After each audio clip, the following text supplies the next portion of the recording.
تجوید میری ایک یعنی اسپیشلٹی ہے نا، میری جیسی ایک قرات کر سکتے ہیں۔ میں نے تجوید 1992 میں سیکھی ہوئی ہے کوالیفائڈ لوگوں سے، جب میری داڑھی مونچھ نہیں نکلی تھی، میٹرک میں تھا۔ میں اس وقت بھی ایسا قرآن پڑھ سکتا تھا جو آج آپ کے بڑے بڑے علماء نہیں پڑھ سکتے۔ دیکھیں وہ تو نارمل اردو میں قرآن پڑھ رہے ہوتے ہیں، بڑے بڑے آپ علماء کو دیکھ لیں وہ اسی طرح ہی پڑھ رہے ہوتے ہیں۔ اعوذ باللہ من الشیطان الرجیم، بسم اللہ الرحمن الرحیم۔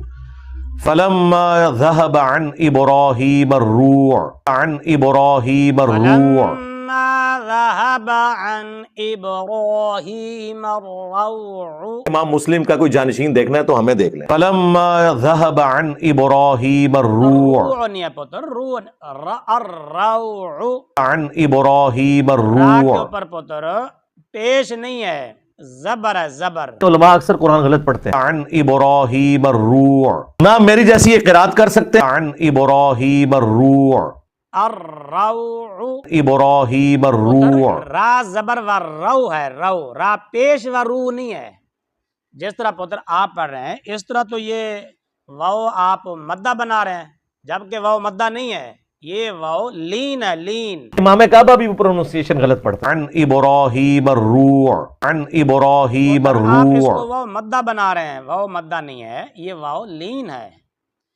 واو ساکن سے پہلے اگر ہو نا پیش تو اس کو واو مدہ کہتے ہیں، اگر اس سے پہلے آ جائے نا زبر تو اس کو بیٹے واو لین کہتے ہیں۔ یہ واو لین ہے، مدہ نہیں ہے۔ میں نے تجوید 1992 میں سیکھی ہوئی ہے۔ عن ابراہیم الروع، میرے بارے میں دو گلے پھاڑنے والے مولویوں نے یہ کہا کہ قرآن ناظرہ یہ دیکھ کے نہیں پڑھ سکتا۔ عن ابراہیم الروع۔ تو آپ نے بچپن میں کوئی قاعدہ پڑھا نہیں تھا، مدنی قاعدہ، رحمانی قاعدہ، نورانی قاعدہ، یسرنا القرآن، یہ چھوٹے چھوٹے قاعدے ہوتے ہیں، بچوں کو پڑھائے جاتے ہیں۔ آپ نے کوئی بچپن میں سیکھی نہیں تھی تجوید کی رات؟ تجوید میری ایک یعنی اسپیشلٹی ہے۔ میں نے تجوید 1992 میں سیکھی ہوئی ہے کوالیفائڈ لوگوں سے۔ عن ابراہیم الروع تجوید میری ایک یعنی اسپیشلٹی ہے۔ عن ابراہیم الروع نہ میری جیسی ایک قرات کر سکتے ہیں۔ عن ابراہیم الروع۔ امام کعبہ بھی پروننسیشن غلط پڑھتا ہے۔